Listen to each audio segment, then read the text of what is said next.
Hello friends, welcome to my channel house wife lifestyle. আমি আজকে আপনাদের সাথে শেয়ার করতে চলেছি কচু শাক ইলিশ মাছের মাথা দিয়ে। তো আমি প্রথমেই কচু শাকটাকে ভালো করে ছাড়িয়ে নিয়েছি। এই ছাড়িয়ে ধুয়ে নিয়েছি, তারপরে এবার সিদ্ধ বসিয়েছি কচু শাকটা। তো কচু শাকটা একটু ভাপিয়ে নেব। ভাপিয়ে নিলে জলটা ছেড়ে দেবে।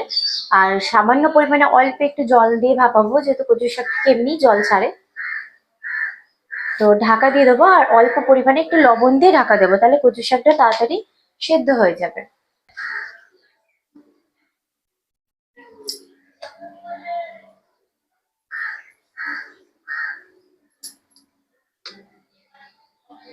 কচু শাকটা ঢাকা দিয়ে নেবো।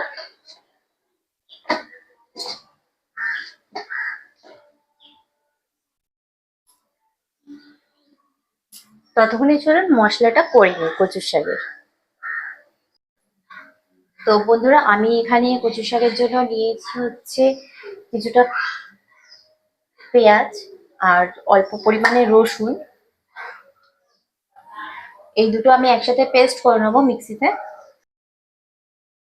তো বন্ধুরা, আমার এখানে পেঁয়াজ রসুন কাঁচা লঙ্কাটা পেস্ট করে নিয়েছি।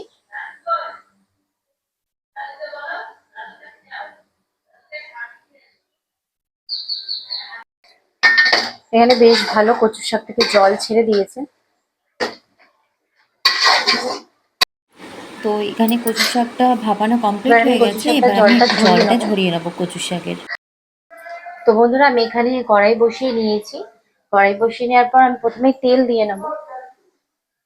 কড়াইটা গরম হলে সর্ষের তেল দিয়ে নেব।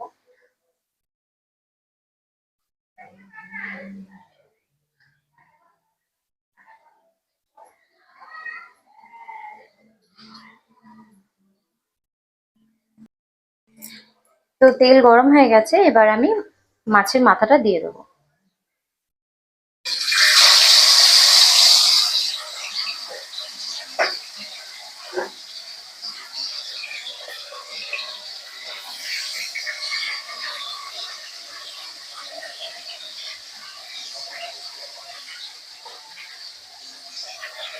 প্রথমে মাছের মাথাটাকে ভেজে তুলে নেব।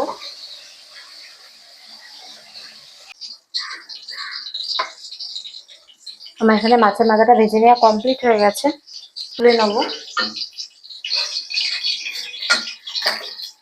দিয়ে নেবো। ফোড়নে আমি ব্যবহার করছি হচ্ছে দুটো তেজপাতা, দুটো শুকনো লঙ্কা ফাটিয়ে নিয়েছি, আর তার সাথে অল্প পরিমাণে কালো জিরে নিয়েছি।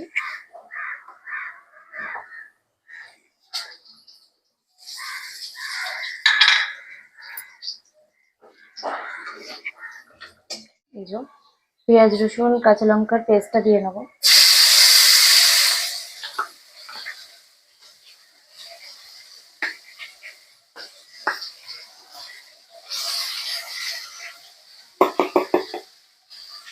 চলে যাচ্ছে।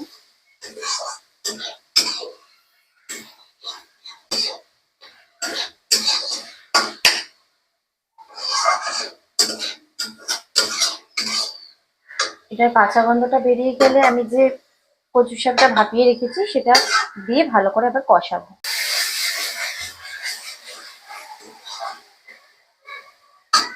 এখানে মশলাটা ভালো করে কষে গেছে। এবার জল ঝরানো কচু শাকটা দিয়ে নেব। কচু শাকটা দিয়ে নেবো। এবারে মশলার সাথে কচু তো শাকটাকে কচু ভালো শাকটা করে দিয়ে নিয়েছি। কষাতে হবে। তো চলুন ভালো করে কষিয়ে নেওয়া যাক।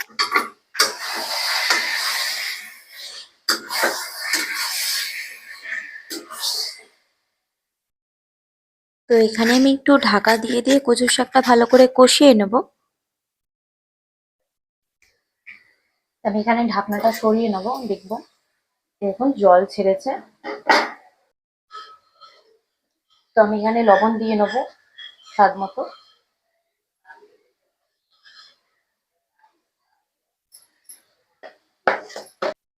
এখানে আমি স্বাদ মতো অল্প পরিমাণে লবণ আর অল্প পরিমাণে চিনি দিয়ে নিলাম।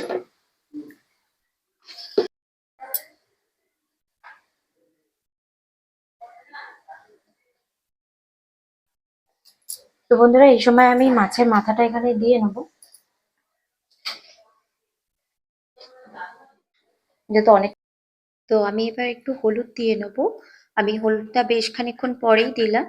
মাছের সাথে কষানোর সময়, মাথা দিয়ে কষানোর সময় তখন হলুদটা দিলাম, যেহেতু কচু শাকটা কষতে যেহেতু অনেকক্ষণ সময় লাগে, তো হলুদটা পুড়ে গিয়ে কচু শাকটা একটু বেশি কালচে ভাব চলে আসতে পারে। তো সেই কারণে আমি হলুদটা বেশ খানিকক্ষণ পরেই দিলাম। এই সময় হলুদটা দিলে কি হয়, হলুদের কাঁচা গন্ধটাও চলে যায়, প্লাস হচ্ছে হলুদটা পড়ে না, আর কচু শাকের কালারটাও খুব সুন্দর আসে।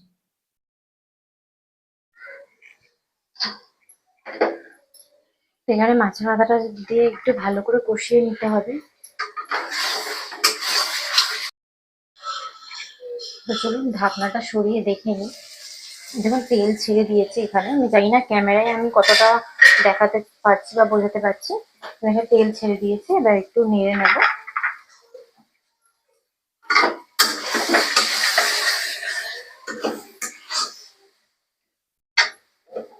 একটু হাই ফ্লেমে দিয়ে নেড়ে এবার আমি নামিয়ে নেব। আমি সেভাবে এখানে মশলা কিছুই ব্যবহার করিনি কচুর শাকে, শুধু পেঁয়াজ রসুন আর কাঁচা লঙ্কা পেস্ট দিয়েছি।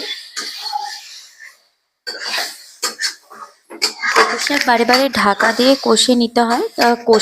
যত বেশি কষানো হবে তার উপরে কচু শাকের টেস্টটা নির্ভর করে। যত বেশি কষানো হবে তত বেশি টেস্টটা আরো বেশি ভালো আসে, নয়তো একটা জলকা জলকা ভাব লাগে কচুর শাকে। কচু শাক আমার এখানে কমপ্লিট হয়ে গেছে। এবার আমি গ্যাসের ফ্লেমটাকে অফ করে কচু শাকটা নামিয়ে নেব। কচু শাক কমপ্লিট হয়ে গেছে। কচু শাকটাকে আমি একটা বোলের মধ্যে সার্ভ করে নিয়েছি।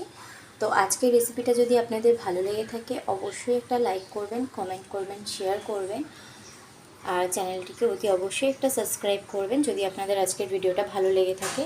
আবার কোনো নতুন রেসিপি নিয়ে দেখা হচ্ছে আপনাদের নেক্সট ভিডিওতে। আমি আজকে এখানেই ভিডিওটা শেষ করলাম, আর বেশি ভিডিওটা লং করব না। চলুন টাটা।